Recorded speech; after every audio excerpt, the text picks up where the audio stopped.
Danas bih htjela podijeliti s vama svoje promišljanje o tome zašto osobe koje žele biti u vezi ne uspijevaju naći curu ili dečka. I zanima me iskreno vaše mišljenje o tome. Reci mi istinu. Pričat ću o pasivnosti kao jednom od razloga zašto su osobe solo. Znam da to nije jedini, ali mislim da je ovo važno zato što na to možete utjecati. Za početak, u srednjoj školi sam osjetila neku frustraciju time što smo išli, primjerice izlazili smo van i tad bi dečki tu i tamo prilazili, ali frustriralo me da tijekom bijela dana se to ne bi dešavalo. Navečer bi svi bili neki frajeri, ali većinom bi to bile za nekakve kratkotrajne afere koje ja osobno nisam htjela, ili bi bili neki igrači, neke osobe koje mene nisu zanimale. Iz ženske perspektive osjećala sam tu frustraciju i smatrala da kvalitetni muškarci su prepasivni, da dovoljno ne prilaze curama. No, da sve ne svalim na muškarce, također smatram i da žene mogu biti puno više otvorene, odnosno pristupačnije da bi im dečko prišao.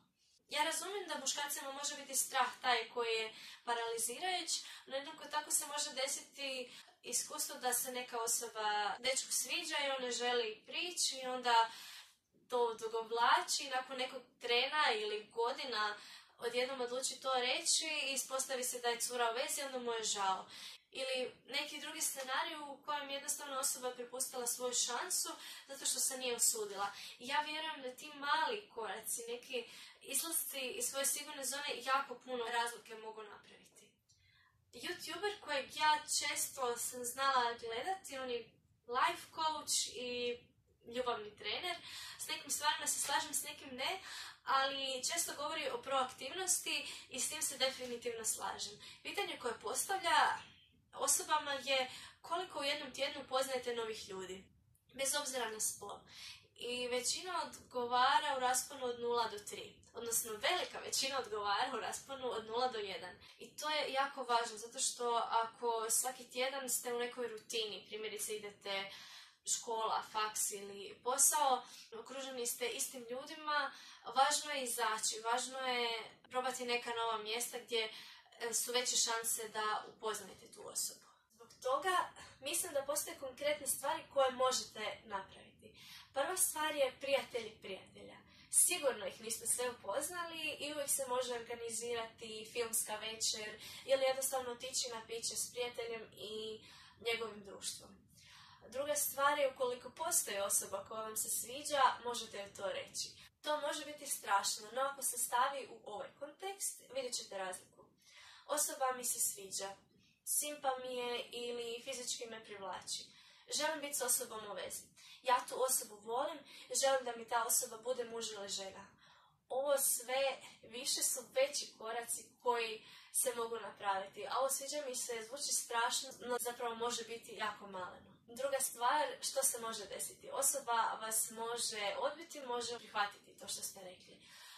Ako vas odbije, bit će ni prva ni zadnja. To baš nije neka utjeha, no barem ćete prestati analizirati. Jel me osoba krivo pogledala, je li ovo, je li ono napravila, to je bio neki znak, bar ćete znati na čisto na čemu ste.